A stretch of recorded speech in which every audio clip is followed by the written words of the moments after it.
The morning lobby of AI and automation engines buzzed with activity.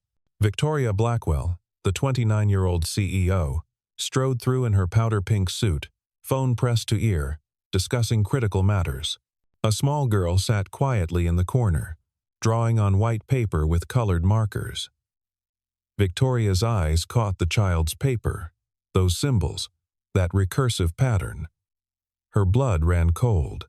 This was the exact algorithm threatening to bankrupt her company.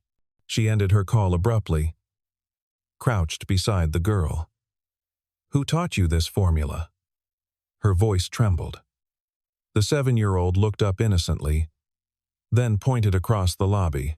"My daddy," she said softly, indicating the janitor mopping the hallway. Daniel Morrison pushed his mop bucket down the gleaming corridor.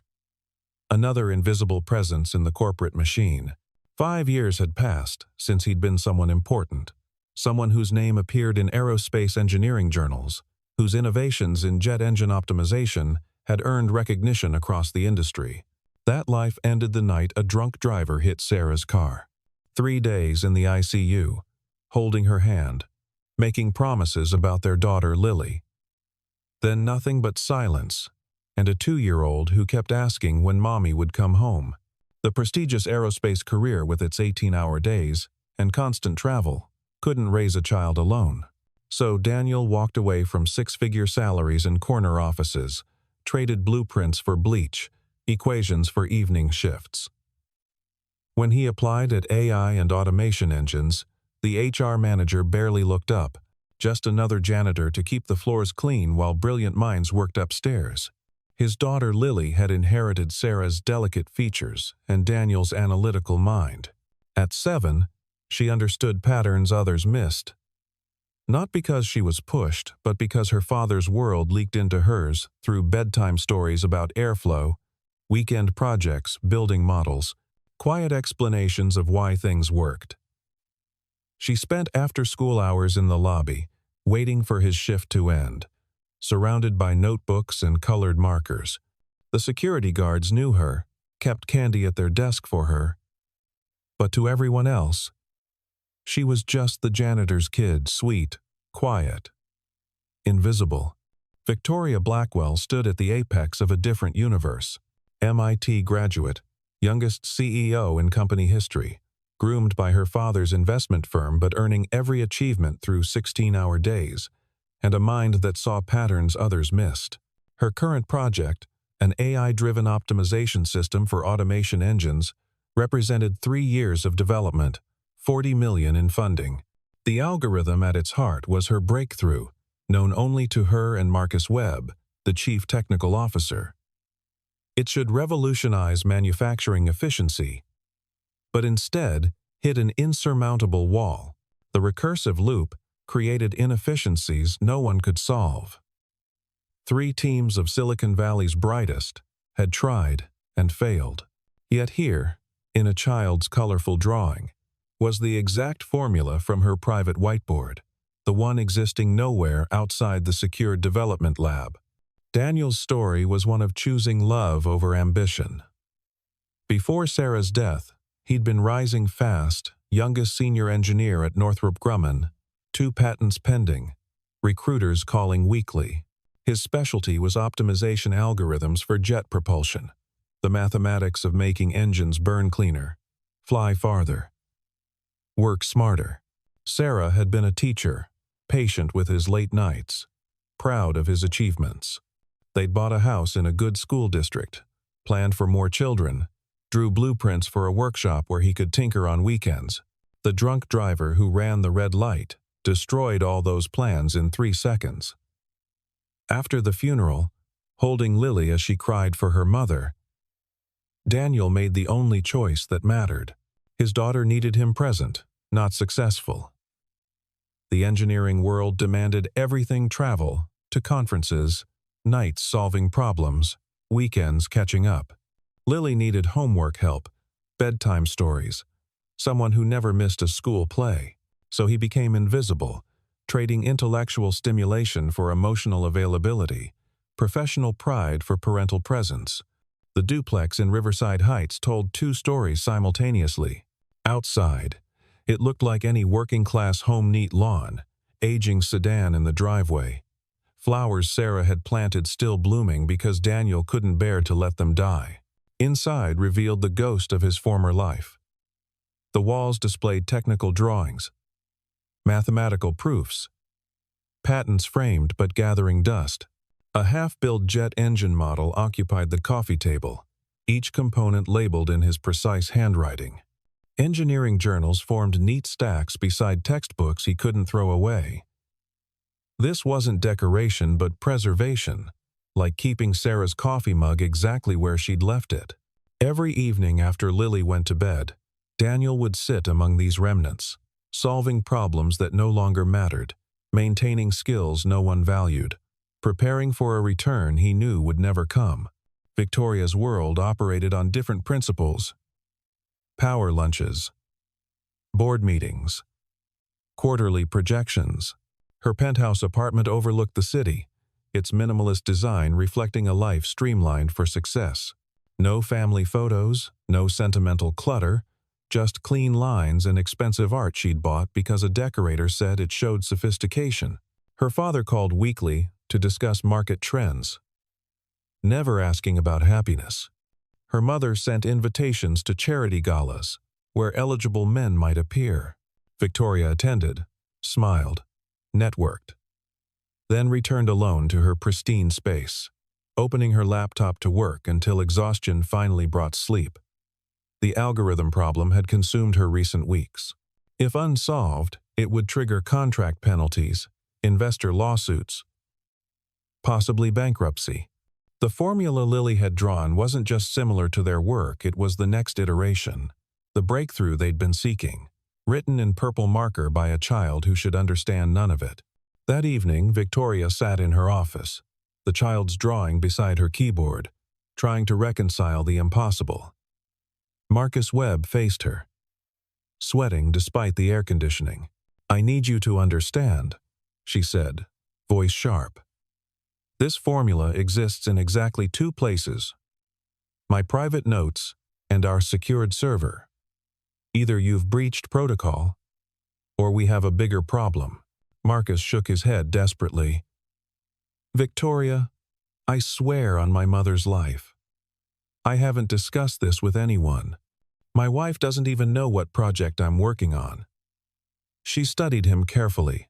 Marcus was ambitious, sometimes reckless with expense accounts, definitely having an affair with someone in accounting, but he wasn't stupid enough to leak trade secrets that would destroy his own stock options.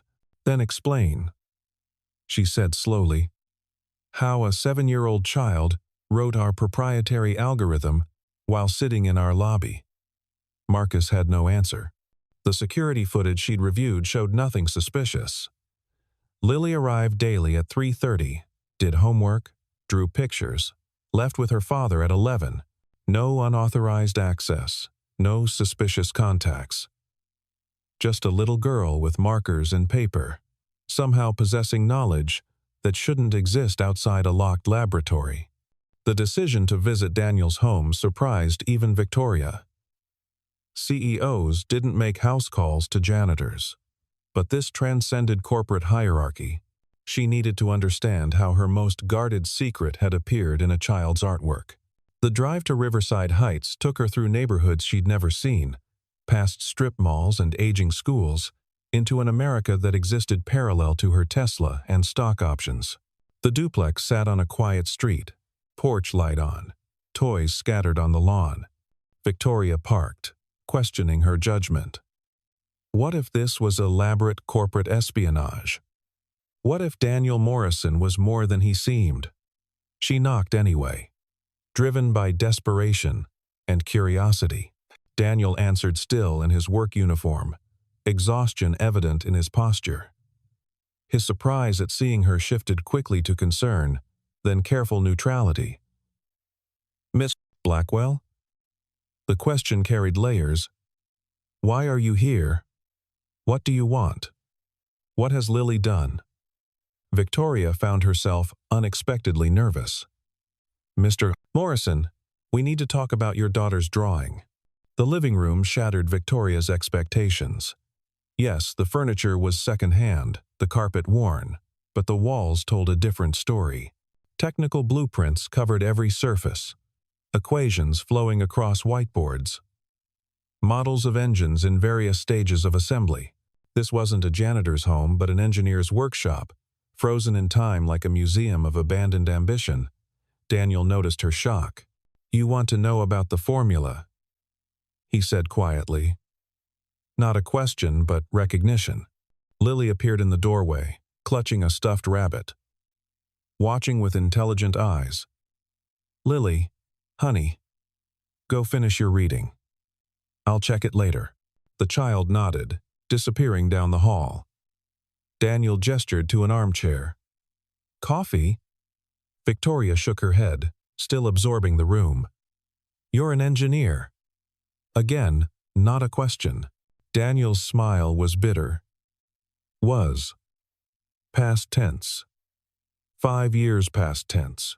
He settled into his chair, the story spilling out Sarah's death, the choice to raise Lily, the transformation from respected engineer to invisible janitor. "The patterns Lily drew aren't your exact formula, but they're related to work I did in aerospace. Recursive optimization for fuel efficiency. She's been around these concepts since she could walk." Victoria processed this information, mind racing through implications. "Mr. Morrison, Daniel, the formula your daughter drew could solve a $40 million problem. We've had 3 teams working on it for months." Daniel shrugged. "She sees me working sometimes, after she's supposed to be asleep. Kids absorb more than we realize." Victoria leaned forward. "I need your help, officially. As a consultant." Daniel's expression hardened. "I chose this life. Miss Blackwell, Lily needs stability. Not a father who's never home." Victoria wanted to argue, but saw the resolution in his eyes. This man had sacrificed everything for his daughter. Her $40 million meant nothing against that devotion. She stood to leave, then paused. "If you change your mind." She left her card on the coffee table, beside the engine model. Daniel didn't pick it up. The next weeks brought crisis. Someone leaked news of the algorithm problem to TechCrunch. AI and automation engines facing bankruptcy over failed algorithm, read the headline. Stock prices plummeted 30% in 2 days. Competitors circled like vultures, spreading rumors of hostile takeovers. Victoria worked 20-hour days, trying to maintain confidence while her CFO updated her on their dwindling runway. Board members called emergency meetings, demanding solutions. Marcus Webb presented increasingly desperate fixes that didn't work. The engineering teams grew frustrated, then defeatist. Meanwhile, Daniel continued his nightly routine, mopping floors, emptying trash, invisible to the panicking executives rushing past. He heard fragments of conversation, understood the magnitude of their problem, recognized the errors in their approach. But he'd made his choice. Lily mattered more than algorithms. The media frenzy intensified.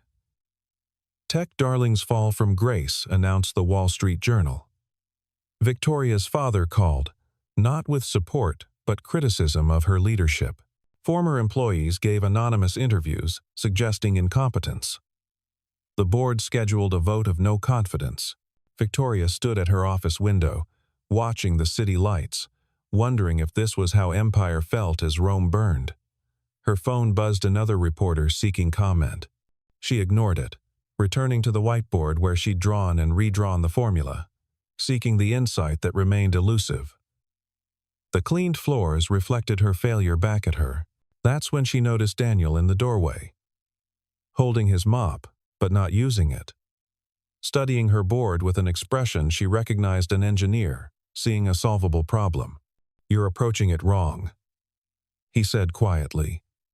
Victoria spun around, hope and skepticism warring in her chest. The recursive loop isn't the problem. It's the solution.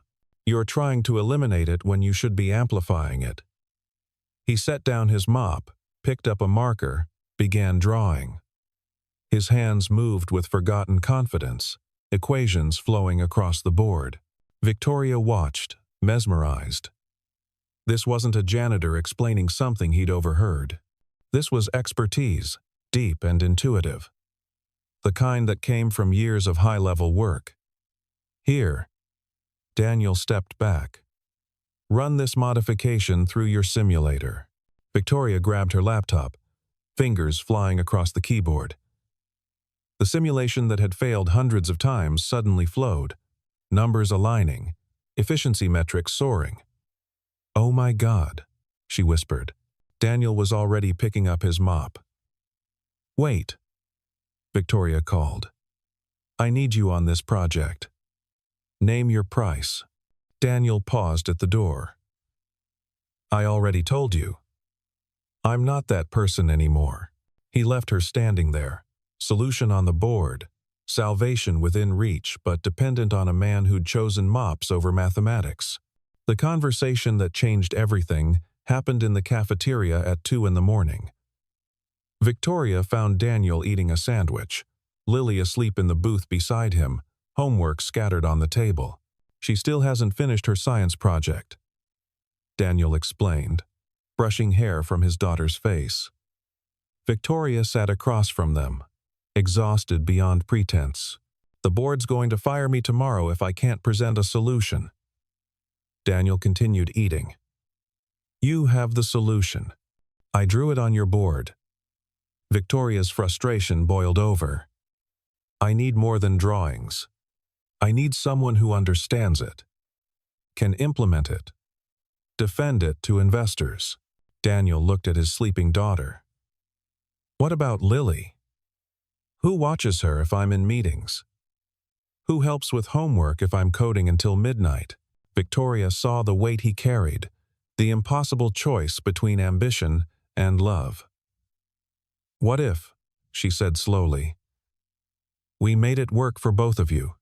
The next 72 hours blurred together. Daniel worked from a terminal they set up in a conference room, Lily doing homework beside him. Victoria brought dinner, helped Lily with her science project while Daniel coded. Marcus Webb initially resented this janitor's involvement, until he saw the elegant solutions emerging. The engineering team gathered around Daniel's screen, watching him solve problems they'd struggled with for months. His approach was different aerospace principles applied to automation, cross-disciplinary insights they'd never considered. Lily watched her father transform, saw him become the person he'd hidden for 5 years. "Daddy's smart," she told Victoria during a break. "He just pretends he's not." Victoria felt something crack in her chest, a recognition of all the ways people made themselves small for love. The breakthrough came at 4 in the morning on the 3rd day. Daniel had been working for 18 straight hours. Lily curled asleep on the conference room couch. Victoria dozed in a chair, waking when Daniel shouted, "Got it." The main screen displayed the algorithm running perfectly, efficiency metrics exceeding projections by 40%. The room erupted in exhausted celebration. Engineers who'd ignored Daniel for 2 years shook his hand, slapped his back. Marcus Webb actually smiled. Victoria felt relief so profound she thought she might cry. Instead, she did something more surprising. She hugged Daniel, a spontaneous expression of gratitude that shocked them both. He smelled like coffee and whiteboard markers, his arms hesitant before returning the embrace. The room went silent, everyone staring.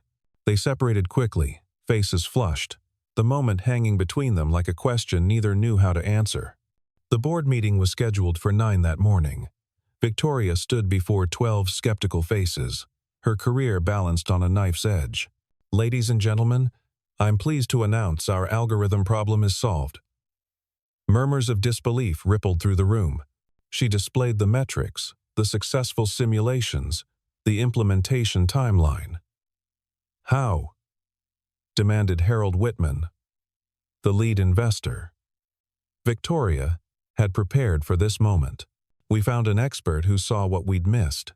A former aerospace engineer whose cross-disciplinary approach provided the breakthrough." She didn't mention Daniel was their janitor. Some truths were too complicated for board meetings. The demonstration convinced them. Stock prices rebounded, investors renewed funding, the vote of no confidence was tabled indefinitely. Victoria had won, but standing in her empty office afterward, she felt oddly hollow. Success, without someone to share it with, was just expensive silence. The weeks following the crisis brought unexpected changes. Daniel refused the consultant position Victoria offered, but he agreed to review problems occasionally, after hours, with Lily present.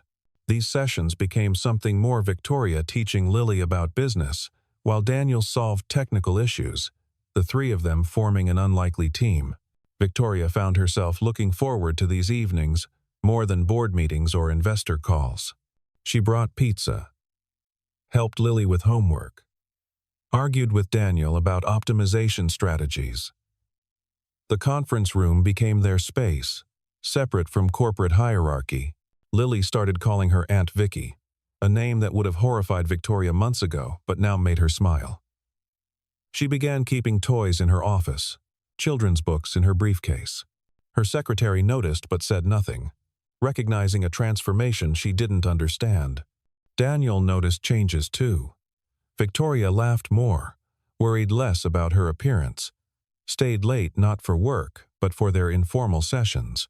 She traded some designer suits for comfortable clothes, started wearing her hair down instead of in severe buns.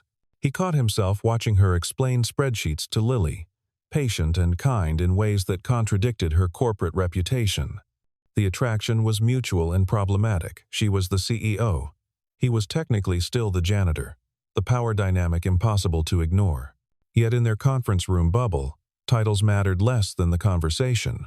The shared focus on helping Lily understand her math homework, the comfortable silence when they worked side by side. Other employees started noticing, whispering about the CEO spending evenings with maintenance staff. But Victoria didn't care. For the first time in her life, she'd found something more valuable than success. The moment things shifted from professional to personal happened on Lily's 8th birthday. Daniel had planned a small party at home, just a few school friends, cake, simple decorations. Victoria arrived with an armful of presents, having cleared her schedule without hesitation. She helped set up, served cake, played party games with 7-year-olds who didn't know or care she controlled a billion-dollar company. After the guests left, while Daniel cleaned up, Victoria and Lily sat on the porch, watching fireflies. "I wish you could be here all the time," Lily said quietly. Victoria's heart contracted. "Me too, sweetheart." Daniel overheard from the doorway, saw his daughter's hand in Victoria's, recognized a completion their broken family had been missing. That night, after Lily was asleep, they sat in his kitchen, drinking coffee, not talking about algorithms or companies, but about Sarah, about loneliness, about the shapes love took when you weren't looking for it. The first kiss happened 2 weeks later, in the conference room where they'd solved the algorithm. Victoria had stayed late helping Lily with a school project about women in business. Daniel walked them to Victoria's car, Lily running ahead to chase a butterfly. "Thank you," he said, meaning more than just the evening's help. Victoria looked up at him, seeing not the janitor or the hidden engineer, but the man who'd chosen love over glory, who'd made himself small so his daughter could grow. "Daniel," she started, but he was already leaning down, the kiss soft and questioning. She answered by pulling him closer. Months of careful distance, collapsing in an instant. When they separated, Lily stood nearby, grinning. "Finally," she exclaimed. "I thought you two would never figure it out." They laughed, embarrassed and happy. A makeshift family forming in a corporate parking lot. The relationship faced immediate challenges. Victoria's father threatened to withdraw investment funding if she continued slumming with the help. The board expressed concern about the optics. Daniel's own pride struggled with the economic disparity, her penthouse versus his duplex, her designer everything versus his Target clearance rack. They fought about money when she tried to pay for things, about time when her CEO duties interrupted family moments, about the future when neither knew how to bridge their different worlds. But they also found unexpected harmony. Victoria discovered peace in Daniel's simple life, in bedtime stories and homework battles, in Saturday mornings making pancakes. Daniel rediscovered intellectual stimulation through Victoria's strategic challenges, their late-night discussions about business and technology. Lily thrived with two adults focused on her growth, her confidence blooming like the flowers her mother had planted. The scandal broke 6 months later. A photographer caught them at Lily's school play, Daniel's arm around Victoria, looking like what they were, a family. CEO's secret romance with Janitor screamed the headlines. The stock price dipped, board members called emergency meetings, social media exploded with opinions ranging from romantic to predatory. Victoria faced the board with steel in her spine. My personal life doesn't affect my ability to run this company. Our profits are up 40%. The algorithm has 3 new patents. We're expanding internationally. If you want to fire me for finding happiness, explain that to shareholders. The board backed down, barely. Daniel faced his own battles, former colleagues who'd ignored him suddenly wanting connection, job offers from competitors trying to poach him, people questioning his motives. He declined everything, returning each night to his mop and bucket, choosing invisibility over the spotlight Victoria's world demanded. The proposal happened where it all began, in the lobby where Lily had drawn the formula. Daniel had saved for months, buying a simple solitaire that seemed insignificant compared to Victoria's usual jewelry. But he knew her now, understood that she valued meaning over carrots. He proposed during a normal evening, Lily doing homework, Victoria reviewing reports beside them. "I can't offer you much," he said, kneeling beside her chair. "No yacht, no mansion, no charity galas. Just a man who fixes things, a daughter who loves you, and a promise that we'll always choose each other over everything else." Victoria's yes came through tears, Lily jumping up to hug them both, security guards discreetly wiping their eyes. The ring was perfect precisely because it wasn't, because it represented choice rather than obligation, love rather than merger. They married 8 months later in Daniel's backyard, transformed with string lights and flowers from Sarah's garden. Victoria wore a simple dress she'd bought off the rack, Daniel in a suit borrowed from his brother. Lily served as maid of honor, ring bearer, and flower girl, taking her duties seriously. The guest list mixed billionaire board members with school teachers, aerospace engineers with night shift janitors. Victoria's father attended reluctantly, surprised to find genuine happiness in his daughter's face. The ceremony was brief, the vows personal. Daniel promised to support her ambitions while keeping her grounded. Victoria promised to value their family over any algorithm or profit margin. Lily interrupted to promise she'd help them both remember what mattered. The reception featured store-bought cake and a playlist from Daniel's phone. But the joy was authentic. Marcus Webb, slightly drunk, admitted Daniel was the smartest engineer he'd ever met. The security guards formed an honor guard with their flashlights. As they danced in the small backyard, Victoria whispered, "From that first question about the formula, I should have known you'd change everything." Daniel pulled her closer. "Lily changed everything. We just finally caught up." The epilogue wrote itself over the following years. Victoria remained CEO, but restructured her priorities, working from home when possible, never missing Lily's important events. Daniel officially joined the company as Chief Innovation Officer, his janitorial past becoming legend among employees. He insisted on keeping his old uniform in his office, a reminder of choices and sacrifices. Lily grew up brilliant and grounded, understanding both struggle and privilege, equally comfortable in boardrooms and backyard barbecues. She attended MIT like Victoria, studied aerospace engineering like Daniel, but chose her own path, environmental technology, solving different problems for a different generation. At her graduation, she thanked her parents for showing her that success meant nothing without love, that formulas and algorithms were just tools, that the most important calculations were the ones that brought people together. Victoria and Daniel had 2 more children, boys who inherited their mother's business acumen and their father's technical genius. The family lived in a house that split the difference between penthouse and duplex, comfortable but not ostentatious, in a neighborhood with good schools and neighbors who didn't care about stock prices. Daniel's workshop occupied the garage, filled with projects he and the children built together. Victoria's office overlooked the garden where Sarah's flowers still bloomed, carefully tended because some things shouldn't be forgotten.